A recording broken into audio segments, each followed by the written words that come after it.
फर्क है।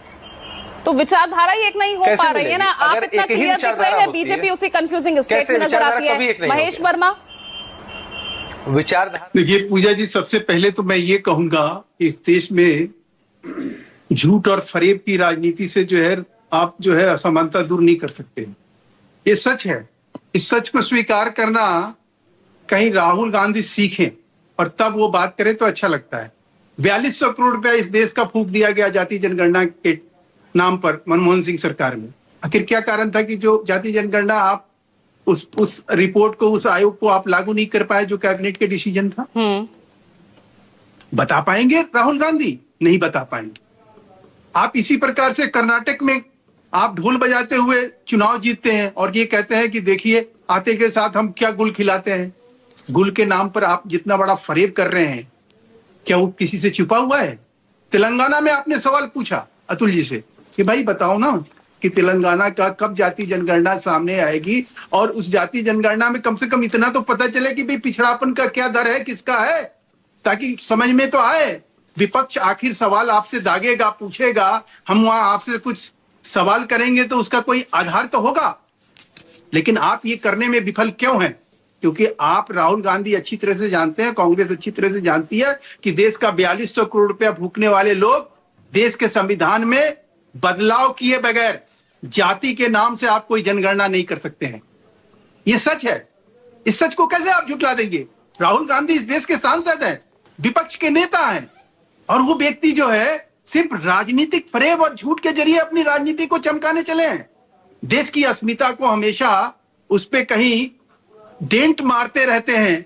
आज फिर से उन्होंने एक बार एक गैर संवैधानिक बात बोली। अरे जाति जनगणना आज भी सरकार के पास है। मनमोहन सिंह सरकार ने जिसके ऊपर 4200 करोड़ रुपया खर्चा किया वो आज भी सरकार के पास है। आज आपके पास तो आपके अंदर कौन सा भय है कि आप उसे पब्लिक नहीं कर पा रहे? बहुत अच्छा कि आपने ये फैक्ट जोड़ दिया।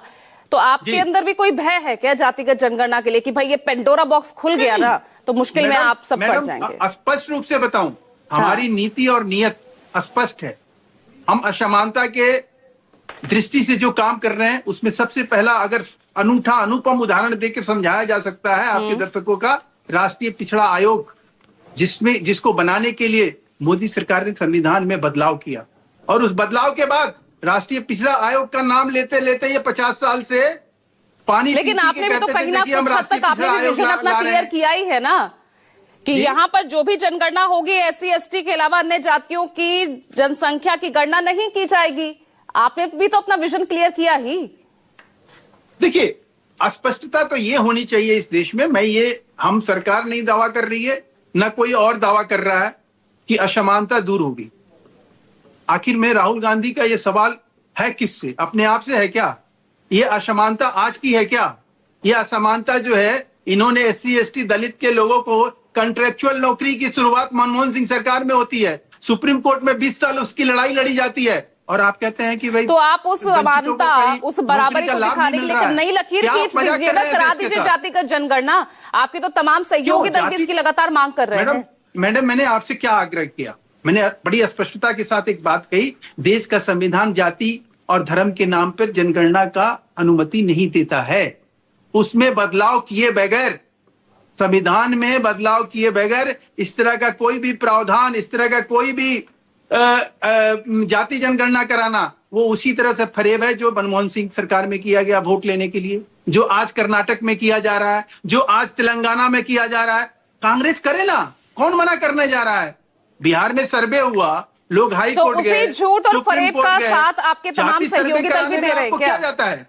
उसी झूठ और फरेब का साथ आपके तमाम सहयोगी दल भी दे रहे हैं ना, क्योंकि वो तो सब चाहते हैं जाति जनगणना होनी चाहिए, जितने भी आपके साथ क्षेत्रीय दल हैं। हम कब कह रहे हैं हम जाति में? तो दो प्रश्न है। एक प्रश्न यह है कि एक सरकार, पिछली सरकार जो केंद्र सरकार ने ही जाति जनगणना का भाई 4200 करोड़ रुपया देश का खर्चा हुआ, जाति जनगणना हुआ, वो पड़ा हुआ है, वो उसके ऊपर संसद में बहस हो जाए और उसमें तय हो जाए कि भाई जाति जनगणना का तो बजट आपने भी कम कर दिया कि आप उसके बारे में बात नहीं करेंगे। नहीं मैडम, आप उसके बारे में बात नहीं करेंगे।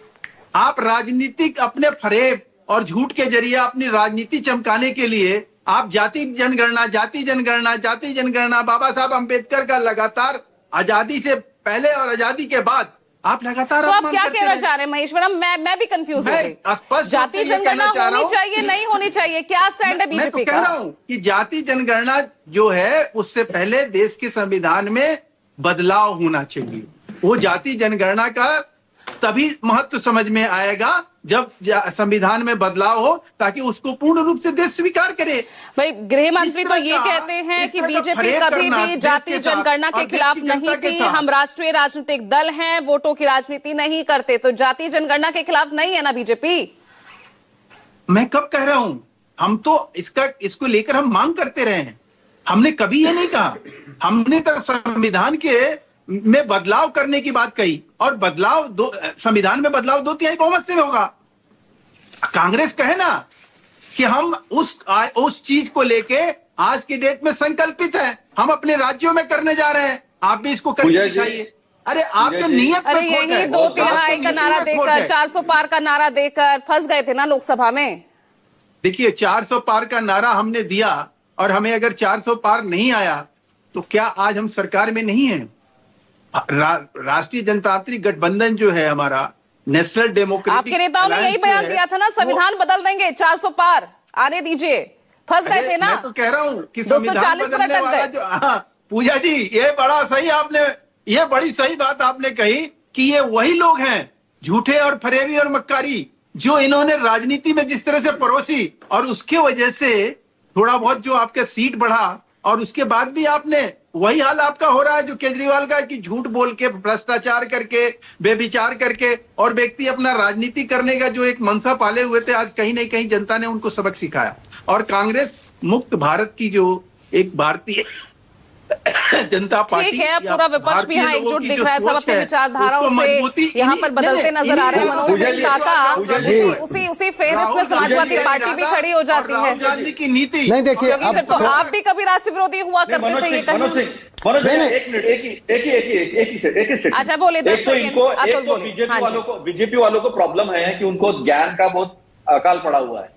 प्रधानमंत्री मोदी से लेकर महेश वर्मा जी तक सपोर्टर को लेकर कॉन्स्टिट्यूशन का आर्टिकल 340 देखो मैंडेट करता है कास्ट सेंसस के लिए। कास्ट सेंसस हो चुकी है, आपको देना नहीं है। आपकी नियत अभी पूरी तरह से साफ हो गई, इसलिए मैंने शांति से आपको झूठ बोलने दिया। अतुल जी, नहीं, न्यूज़ 24 के तरफ अब मेरी बात शुरू हो जाए, क्योंकि बहुत देर से मैं इंतजार कर रहा हूँ। ठीक है, अब हो गया। ये जो खाली